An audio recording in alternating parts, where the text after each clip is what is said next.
Welcome to the Love Pod, where inspiration, vision, and real connection come alive. Wherever you are, you belong here. Welcome to the Love Pod, everyone. I'm your host, Nathaniel. We are pleased to have our special guest, Dr. Neja Zupan, who is joining us from Slovenia. We're just so thrilled to have you here, Neja. It's really wonderful having you on our show. You have a really interesting bio about you, and I know you're focused on really helping people to look at the energy that's involved in everything first, and especially from a business perspective. You have quite a story behind you as well as a survivor of a pretty rare cancer, I believe, that is related to a hormone. So I definitely want to hear more about your story. I love the service that you're bringing the world. We talk about this a lot in terms of the how things need to be energetically aligned. I like thinking of like soul alignments and how things to flow really well, especially as we enter into a new realm of consciousness on our planet. Things need to have alignment. So, welcome to the show, Dr. Neja. And please, I'd love to invite you to introduce yourself, tell us more about why you do what you do, and what brings you here today. So very much thank you to this kind invitation, dear Nathaniel, to your podcast, and greetings also to your audience. I hope that I will be able to bring some good stuff also for your audience. So I'm coming from Slovenia, as you said. I'm Global Energy Master and founder of Energy Masters Academy. I work with change makers, leaders, business owners, and soul-led individuals. I help them to master their inner energy and vitality to become even more successful and more authentic with ease and grace in their lives.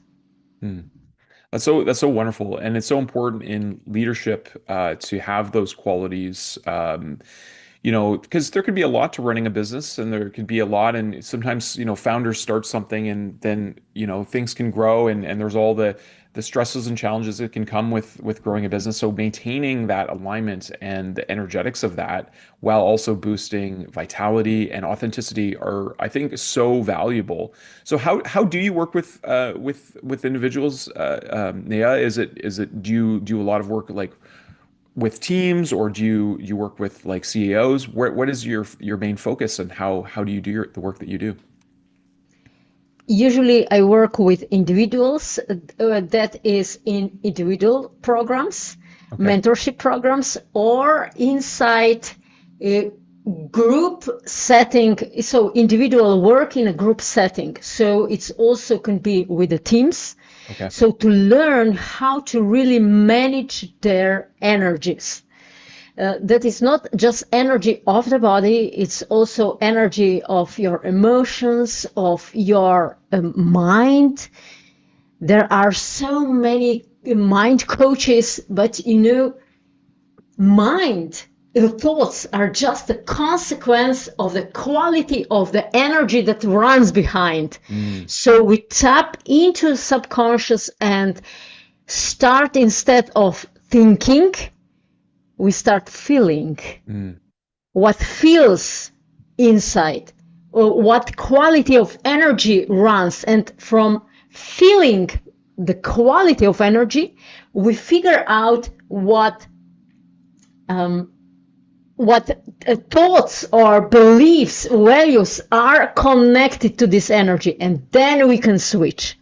So also I teach how to change this energy, and not just on the physical level, also on a spiritual level. There is so little people on this world that are working on really deep spiritual stuff. Yeah, no, it's very interesting. So how did you come upon this work? Probably I was born with everything, because what I remembered in one of my meditations, I was about 3 months old, my mother and father, they were building a house, so they didn't have much time. And I was crying, and I clearly remember, and I have this picture in front of my eyes, like it is happening now, right now. 3 angels on the left side and 3 on the other side, entertaining myself. So this was somehow my first memory of being connected with this spiritual world. But yes, my life was actually very tough with me. Like I was, or I'm still not that I was. I don't want to perceive myself finished diamond yet, but I was a very unpolished diamond. So I received a lot of polishments, a lot of different diseases, a lot of diagnosis, symptoms, and the last one, as you said, was diagnosis with cancer. All my female ancestors passed away with the cancer. I was BRCA gene positive, and according to orthodox allopathic medicine, I had only 5% chances to survive if I don't take what they offered. But of course, I didn't take, I rejected what they offered, because seeing all my ancestors, my mother, my aunts, my grandmothers, taking everything and passing in a really not very good way. So that was just my way, I didn't want to go the same way.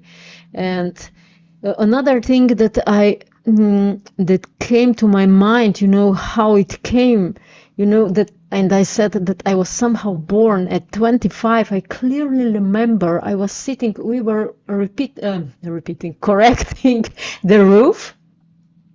It was leaking, so we changed this, I don't know how it is called, this what is put on the roof. So we were changing. Yeah. And I clearly remember how some light came, and I heard a voice. Neja, not just priests are born with a mission. You have a mission, follow it. And that was then it was really clear for me, and many other things, that really came on my path. I was diagnosed at age of 6 as a child, or labeled as a child with special needs. And I couldn't enter normal school. It was a struggle for 3 years. So I was prevented. I couldn't enter the medical school because I wanted to become medical doctor, but it was meant, the highest authorities meant for me completely different ways. So I started to study really a lot of different modalities in psychology, in natural healing, in behavior modalities, so this was then my path. And it was easy after 25 years also of studying all the things and being diagnosed then with a cancer that was, of course, a family trait. I said, okay, now I will use everything what I have learned, and let's see. Yeah, my bosses, their boss, this boss is up there. They said, you pass or you pass.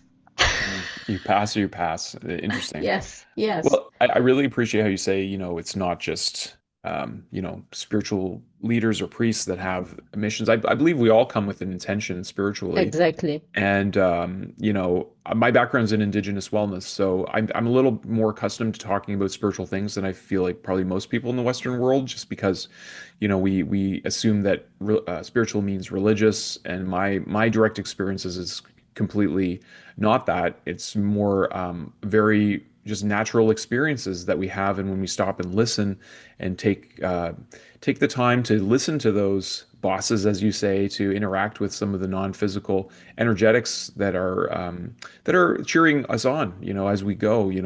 I've had several guides in my life appear at different times, and now, being called to help build communities from a soul alignment. I know what you're talking about, because I feel like the energetic structures, the way I look at it is, a lot of the work that I do is somatic. It's about embracing and wholeness of the different entanglements that people get. And so I can relate to that. But I'm curious, Nea, when dealing with people that are more like business minded or corporate, what I've found is not everyone is open minded to these kind of things. How do you approach it in a way that is, helpful to people who could benefit from this kind of work? And maybe do you change kind of your approach, your language, or what has been your experience with working with especially like teams and businesses and things like that? Usually, actually, people who approach me, they are somehow a bit more developed in this sense. So I don't have this first line, experience with people who don't believe in energy, Gotcha. because they can't work with me, because I'm speaking completely another language than they speak.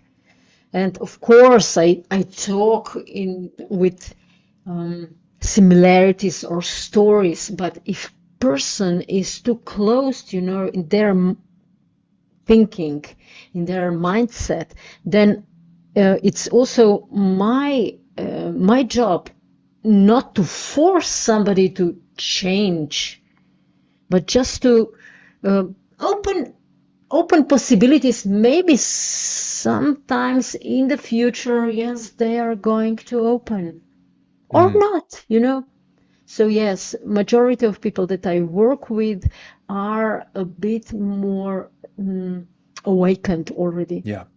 That makes sense. Yeah. That makes sense, and they would be Yeah. attracted to working with you. So, what have been some of the favorite transformations that you've seen working with individuals who are maybe, they're in the hustle grind, and even though they're more awakened, they're still, feeling like they're being pulled in all these directions. What are what are some transformations that you'd like to share?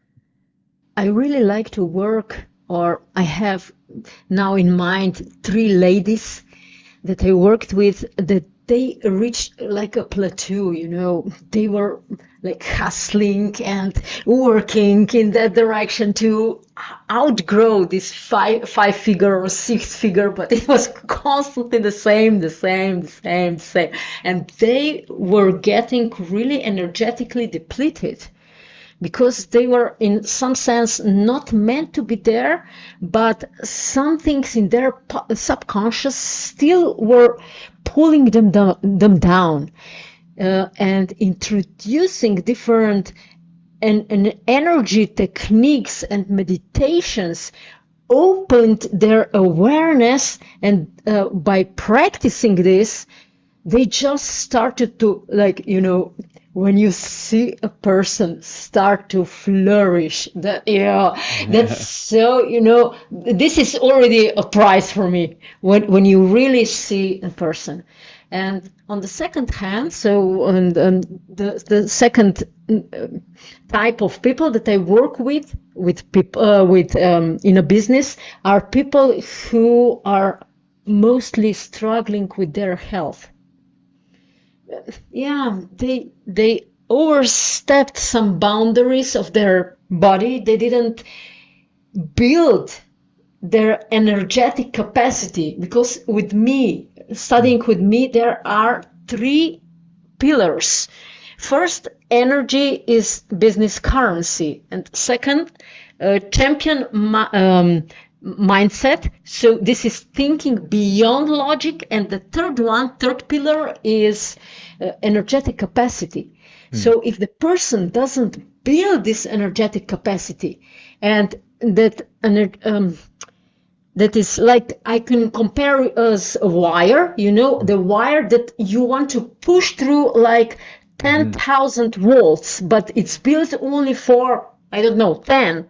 So then the damage is visible on the body, on the wire.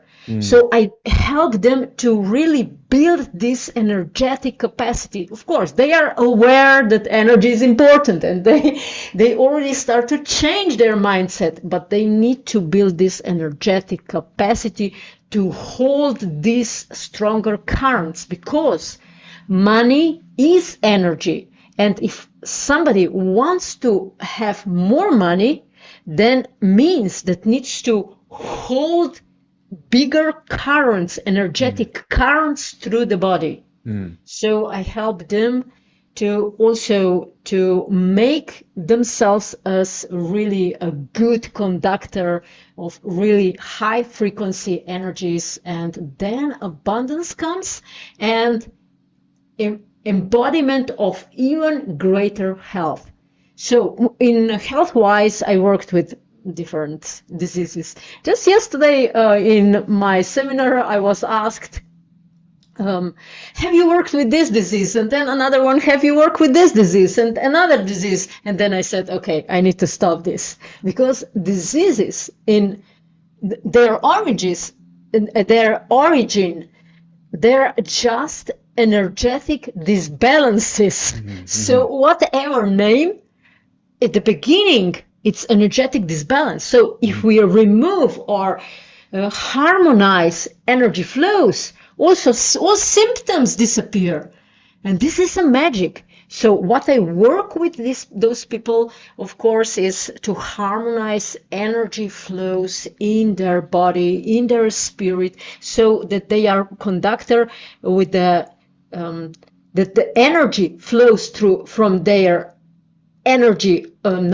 spiritual origin through their body into the ground, and from the ground up back to their origin. So that it's both ways energy flow. Yeah, that's so important. I remember reading a book about the Sufis, because a lot of the focus on, like, maybe even from a Buddhist perspective, is about just like getting out of here and like leaving. But really, I do believe it's about anchoring in these higher energies. What is your perspective about the transition that our planet is going through? Because I feel like we all have a role. When you talk about us all having a spiritual purpose, you talk about connecting with the earth. Up to me, Mother Earth is a larger symbiotic living being, and the more that we can become pillars of health and flow and abundance, that helps not only ourselves, but it helps those we connect with. It helps our communities. It helps our and the world as a whole. Do you have any perspectives you'd like to share about this current, era we're entering into, and how important like energetics and alignment is? In 2025, it was really interesting time, a year in Ayurvedic tradition. We are now in Kali Yuga. Kali Yuga means the time of destruction. And it will continue for a few years more. So everything what we knew in the past is disappearing, is dissolving.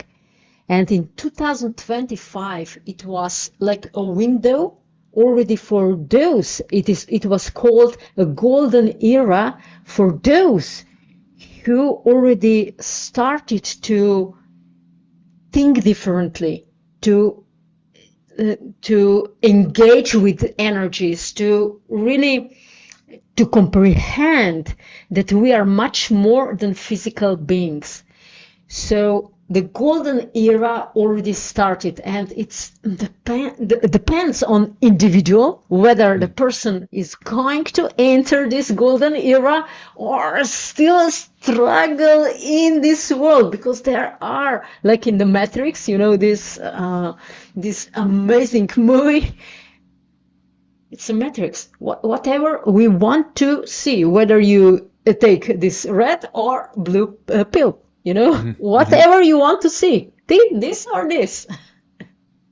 Yeah, no, I appreciate that. Actually, you're the second guest to talk about the golden Kali Yuga and how this is really a special Kali Yuga, and it feels like there's a pressure on humanity, and really there is a decision to make, and I feel like you can even rise above the polarity. I mean, I'm aware of the polarity on the planet, but a lot of those structures and systems that are not founded on truth are we're seeing them dissolve and collapse, and because they're just not founded on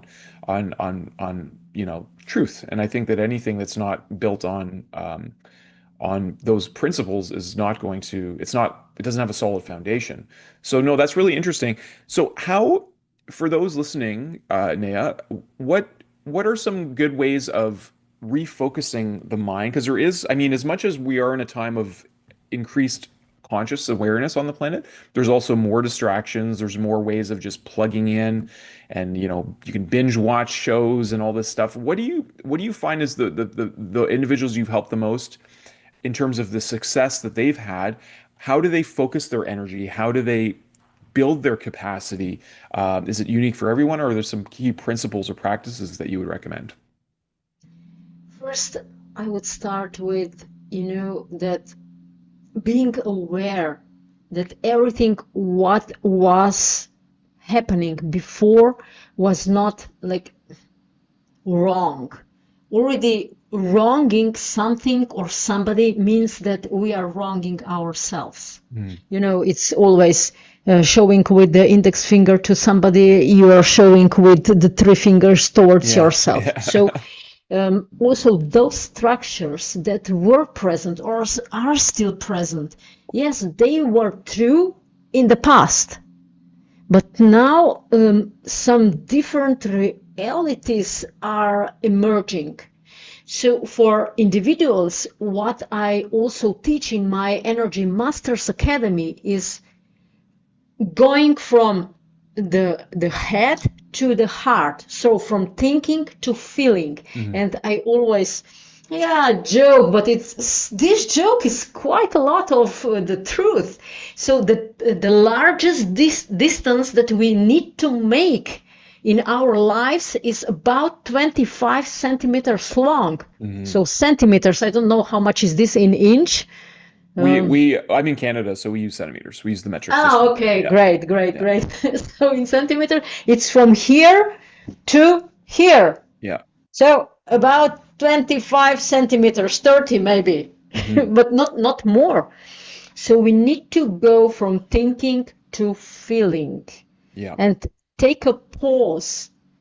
Also in while working, take a pause and just feel what your body is telling you. And Mm. this is everything what I teach in my Energy Masters Academy. So that means that I'm making masters, energy masters in this academy. Feeling self, what is going on, and when you feel what energy are flowing through you, then you can make decisions. Mhm. So heart first. So this is really so important. And I was somehow blessed that I was labeled as a child with special needs. I felt a lot. Yeah, I couldn't think a lot. So all yeah. these exams that we needed to pass before entering the school, it was like it's very confusing for me. But yes, feeling now, era of feeling is Hmm. coming Hmm. on the surface. I really appreciate that. I feel like there's so much wisdom, and I feel that it's my background, as I was saying, in Indigenous wellness. They talk about that path between the head and the heart as the red road, and they say the same thing. It's the longest journey you go on is between the head and the heart, and there is so much wisdom. I mean, the more we learn scientifically too. I mean, we can talk about neurites on the heart now. We can talk about heart-mind coherence and how important it is to be attuned to the body. And I feel like I don't know about in Slovenia here now, but in the West, a big challenge I would say is there is a lot of tendency to numb feeling, whether it is pills that block pain or whether it is, various forms of addiction from, foods that are not really good for us or shopping or whatever have you. I grew up in close to the Rockies of Alberta, and we had Chinooks that would happen. And a Chinook is basically a change in the weather pressure, and it would go from like minus sometimes like 20 degrees Celsius to like plus 10 within an hour of time. And some people who live out there, myself included in a big way, we would get migraines and I would get them very regularly. But I had such an aversion to taking any kind of pills, even like Tylenol or ibuprofen. I just did not like taking pills. There was something about my soul, and I would go through this intensity of pain, and to a point where I would have to lay on a cold floor to um, and find stillness. And I feel like migraines were my first teacher of meditation because I found within that pain there was a stillness there. Like as long as I allowed myself to feel it and didn't resist it. Um, so when I listen to you talk, I feel like there's a deep wisdom, but also a profound simplicity to what you're saying, which I feel is very valuable. Simple things are valuable. I'm not oversimplifying, but bringing the wisdom of the heart, and just listening to the heart. So, yeah, what do you think about what I'm saying in terms of the challenges that maybe people have to open up again to feeling, who maybe have closed themselves to feeling for a period of their life? I have just returned from India a few days back, and you said, yeah, here in the West, people take pills, each time as I go to India, each time is worse and worse and more westernized. So everywhere, also in Slovenia, it's the same. People are taking pills instead of what you have just said, being with this pain and allowing that this pain, this energy actually flows through you, because when we want to stop it, then means that this energy cannot dissolve, so it stays with us, and it's then perceivable not just as this pain, like you mentioned, headaches, migraines, but then it's visible in lack of business opportunities, Mm, or lack of customers that come in, or inability to grow over certain figure, and staying very limited environment, not progressing, although everything around started to make some change. It's visible also in relationships, not just, I mentioned business environment, but also relationships. So relationships can become very strained, very tense, because tension that is inside us is reflected on the outside. And of course, illnesses. mhm. Illnesses appear. It doesn't mean, that if we suppress a headache, that yes, we are more prone to have headaches. But energy of the headache is connected with, for example, one part of it with liver. So a person can have high cholesterol, could have fatty liver, or can have difficulties to lose their weight, or they are workaholic, or they don't find, or they are melancholic, or they don't have any goal in their life. So in this energy, it's then perceivable. This balance we can perceive in many different forms. And this is exactly what I also teach in this Energy Masters program, Mm. Energy Masters Academy, to get awareness in what areas this balance can pop up. Mm, mhm. Yeah. And I'm sure it can pop up in every area, right? If so it's interesting, like I I too like to simplify things, although I love exploring like, the interconnections of consciousness and all that. I find like one way I would describe meditation is it's simply listening. It's listening deeply and going into the stillness and so as people are awakening and mastering their energetics and becoming more whole and more embodied with their whole self, what kind of things can they expect to notice? Is it because I think from my direct experiences, the context, there can be there can be challenges and benefits. Like for instance, I found that in becoming more awakened, sometimes I'm a little bit more dispassionate or a little more transpersonal when someone maybe wants me to be more, empathetic. Or I also notice that I don't, I'm not as reactive when you're around certain people. People like, I was watching the Olympics yesterday because my father and Love had it on, and it was the gold medal between Canada and the US in hockey. And he was like super excited about it. And I'm non-reactive because I really don't care, to be honest. And I was just watching it, because it was on and I was doing some work in the background. And the Canadians team lost in overtime. And the sadness in people's faces. Like I was watching just everyone, even though they had won the silver medal, the Canadian, all the players were just like so distraught.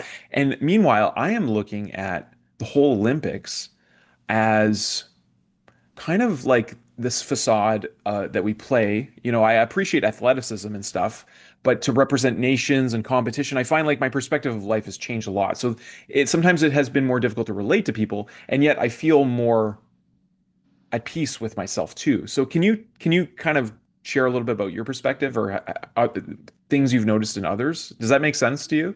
Yes, yes, yes. So you asked what I perceive or what people can expect when tapping into feelings more or energy world more. It's exactly what we started with, becoming more authentic. So Mhm. seeing behind the curtains what is happening over Yeah. there, whether this is inside ourselves or around us, we can perceive. And sometimes, yes, could be disturbing seeing reality. Hmm. But when I'm faced with some reality that I don't want to see, then I really take my time to meditate, to calm down, Mm. and to discharge Yeah. all the tensions, all the energies, negative energies, whether mine or from others. Hmm. Everything what is blocking me, all these harmonies. So I just sit and discharge, and then I can continue my life with in better better peace. For example, I was just faced with one person that was really nasty with me, and I, because I'm already trained in all these things, I didn't react.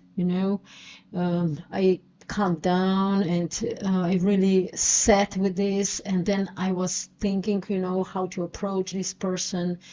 And when I actually wanted to approach this person, person said to me, no, I don't Mm. want to speak with you. So it was another layer to actually accept the person's will, although it was very painful for me to accept this. But yes, again, sitting and trusting my big bosses that they will sort out everything for me. So I Mm. just need, I did my step. I did want to communicate, to explain, to find some peace between us, but person was not willing to do anything. So it was again my role to just calm down and really trust that my big bosses, they are going to do what it's needed to do. Yeah, no, that's a beautiful answer, and I appreciate too. It reminds me of a work I read on the lost teachings of Atlantis and the children of the Law of One, and how there was a monastery hidden well within the uh, within, was it Tibet or India? Anyways, well within the mountains, and it was a sister monastery where very different culture, priests could get married and have children. It was a culture that, I think it was called, National Geographic actually found it years after it had faced collapse. It was, I think, Shangri-La. But in that book, one of the things that really stood out to me and stayed with me, the author talked about his like being divinely guided to this place and studying under the masters there. He said that, the masters were very poignant when someone was being selfish, and their whole practice was unselfish love. And what he began to realize, his name escapes me, but it'll probably come, is that it causes a great deal of pain to someone who is so the embodiment of love to call out what they see as, out of alignment. It actually is a great act of service because that person feels so much more deeply and is affected by it more. So as you were talking about that, reminded me of that, and how, as I think this has been one of my challenges too, because I'm a deep feeler as well, and not only just like not sentimentally always, but very physically and energetically. I can get a sense of people, and I've probably my whole life I've experienced different levels of body discomfort and things like that, just from being around the energetics of the earth, because I find the vibrations here are fairly dense, and it's not a comfortable place for us. What do you make of that? Do you think it's yeah, I'm kind of asking you a couple questions there. Yeah. Yeah, it's for me also. It's the world here or energies here are really very dense. So I'm practicing meditation, especially the charging, Hmm. every single day because it was like it is really feeling like a constant push. And I actually figured out last 3 days that I started to practice this decharging techniques because I have a special decharging techniques also during my sleep. Mm. And I feel much better. My body actually feels lighter after Mm. using these techniques. So yes, for me also very dense, but yes, at the same time, this is the time that gives us the most opportunities, a lot of opportunities for our growth Hmm. and development. Because of such a pressure, we are faced with the different challenges, and we have opportunity to elevate ourselves to the next level of our of human being. Yes. So very, very good. And as I started at the beginning, I consider myself as a diamond. Also, every and single person, whoever also listens this, and every single person on this planet is a diamond. Yeah, but we are in the different phases of polishment. Hmm. Yes. Yes. So yes, I feel this pressure of polishment really strong, and I appreciate it. So also, if I return myself back to the times when I was diagnosed with a cancer, that was one of the largest pressures in my life. But I stayed calm and I just went on. And this year, I want to announce this. This year, I'm going to publish everything what I did to heal myself to outgrow cancer in the book called From Tumor to Humor.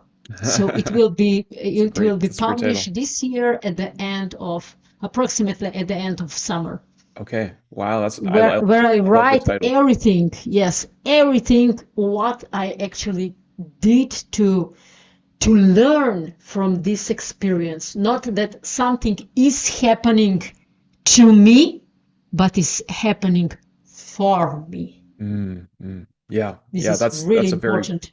That's a very important perspective shift that I've heard echoed in other places as well. And when we think of it, if there is a loving intelligence behind all, you call it the big bosses. To me, I like to think of the foundation of all reality as a much vaster loving intelligence that we can even begin to comprehend as an individual, and yet we come from it, so it is like who we are. It is who we are, and so much vaster than that. Um, I appreciate that very much, and I appreciate the from tumor to humor, because I feel like laughter is one of those things that is divine, and I also know that if I was a listener here, I would be uh, wondering and probably wanting to poke the host to ask about the discharging, if you would be willing to share maybe some of that, because Julie and I practice a lot of what we call cord cutting. When we have encounters with people, we're aware that people can sometimes subconsciously put energetic strings in people. So we'll cut that. We'll also do that with our daughter. But how I actually had an experience about 3 nights ago as well, where I was attuning to the space just outside of my body, and I had a lot of thoughts going in all kinds of directions. I was very like feeling very dysregulated, and I just surrendered to knowing what space is around my body, and that it just reintegrated me, and I came to peace within like a moment. I'm wondering if you would be willing to share maybe one technique that our audience could use to maybe help them feel more discharged, or how you would say it, if you're willing to share. No pressure. Yes, yes, yes, yes. No problem. But we can also make a workshop out of this. So if you Okay, are willing, we can make a sure. workshop. It's short workshop, Yeah. but a very simple technique. It's just um, to stand on the ground and just thinking that everything discharges into the ground. I perceive Earth as a divine being, like divine mother. And she wants to, for humans, we are her children, and she Mhm. wants all the best. And we just ask, like, Mother Divine, please take all these energies, all these charges, all these blockages, energy blockages away from me. And Mother comes and lovingly takes everything away. I really love that, and I appreciate that very much. It is very much complementary to my understanding as well, my view of life. That I didn't bring it up beforehand, but one of the sources of knowledge that I study is the Christ letters, and the Christ letters. He actually reveals that the father mother consciousness that he wanted to share to his people, what he couldn't, because the people of his time didn't see women on the same level, so they would have ignored him, is what he says in the letters. But he introduces this idea that mother is all form, and even the spirit name that carries me is Ondakin, and Aki means land. And so my name, my Anishinaabe spirit name is it means keeper of the land, or steward of the land. And I see my body as an expression of the land, as all of our bodies. So I really appreciate that simple nature of connecting to the mother divine consciousness. And I feel like that information is very important in this time where, there's been a lot of like religious oppression and just this forced ideology on a lot groups of people, where it's just this very masculine that neglects. We've gone through a dark period where the divine feminine has been suppressed, and now it is resurfacing, but not to take over the divine masculine, for both of those divine father and mother to return. So, but I love that. And in terms of a workshop, Nea, we have a school community. I would love to invite you there. I have been organizing some workshops within our school community, and it would be wonderful for you to come. We can do it on Zoom. You don't have to necessarily join the community if you don't want to, but I feel like this kind of workshop would be wonderful, and I'm sure you would meet some people Excellent. who would be interested in continuing work with you as well. Yes, yes. I'm honored to be invited. Thank you. You're Yes. welcome. Yeah. Yeah. Well, people are hungry for this kind of thing, right? People want to awaken, and they want to be a greater capacity. I mean, we all have very similar desires in life, right? We wish to be healthy and happy and have abundance of life in all kinds of ways, relationships and money and beautiful homes. And so I feel like this is a very important topic. And what's interesting, every teacher has a different way that they communicate and they resonate differently with people. So someone could be listening to you on the show, for instance, and finally something clicks that they had been trying to figure out their whole life, but because it came from you and you have a unique resonance and a unique purpose, maybe they were able to hear it for the first time. So that is what we strive to do at the Love Pod, but also Lightheart Vision, is to build conscious bridges between communities, community creators, and leaders like yourself. On that note, what what is your higher vision for our world? What would you like to see happen through this entering this golden era, and what is your view of it?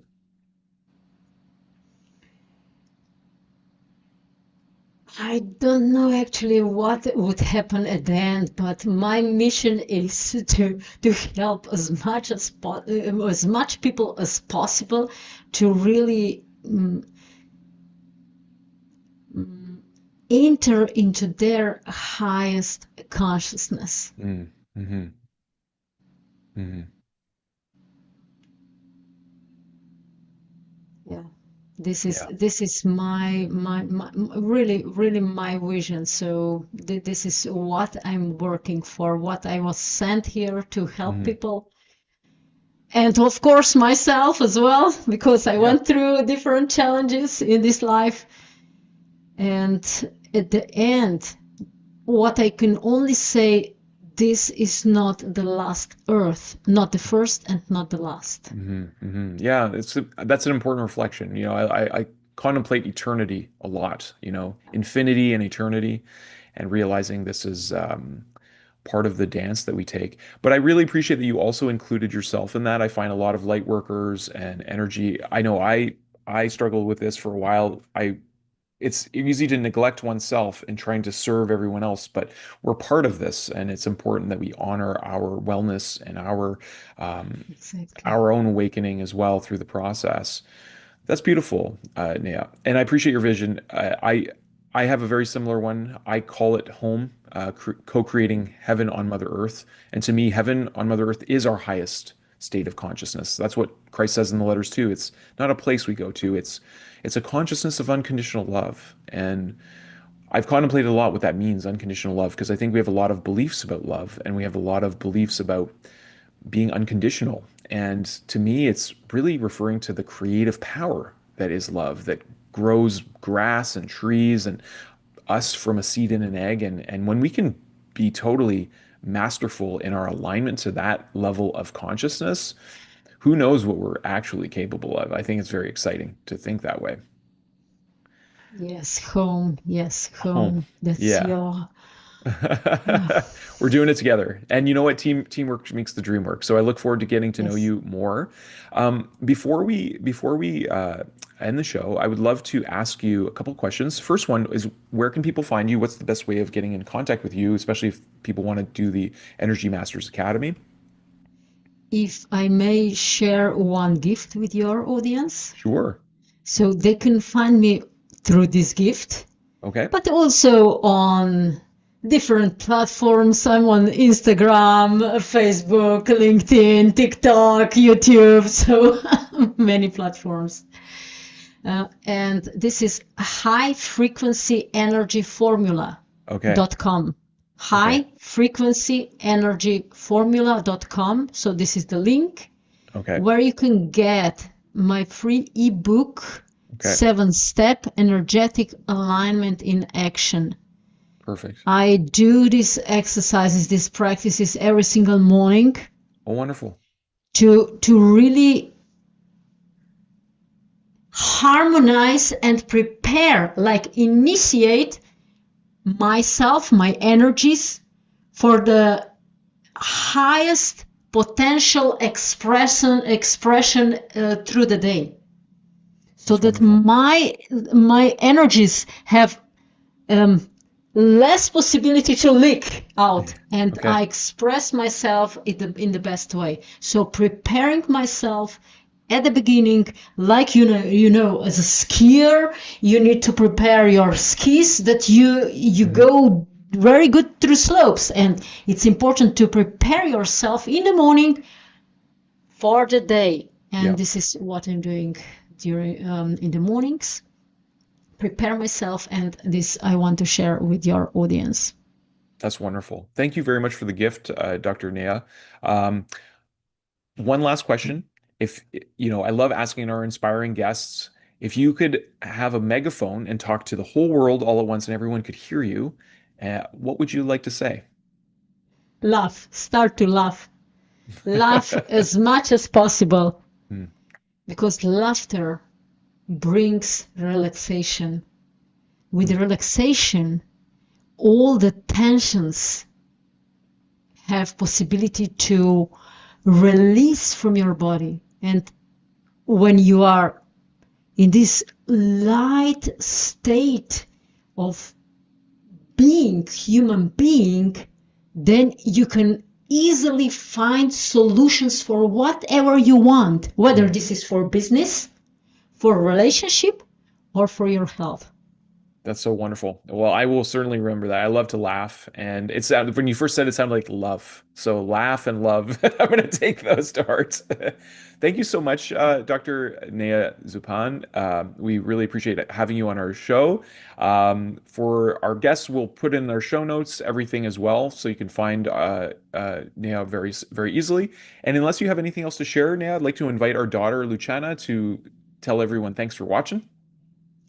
Thank you for watching, all the listeners, and I trust that you are in very good hands with Nathaniel.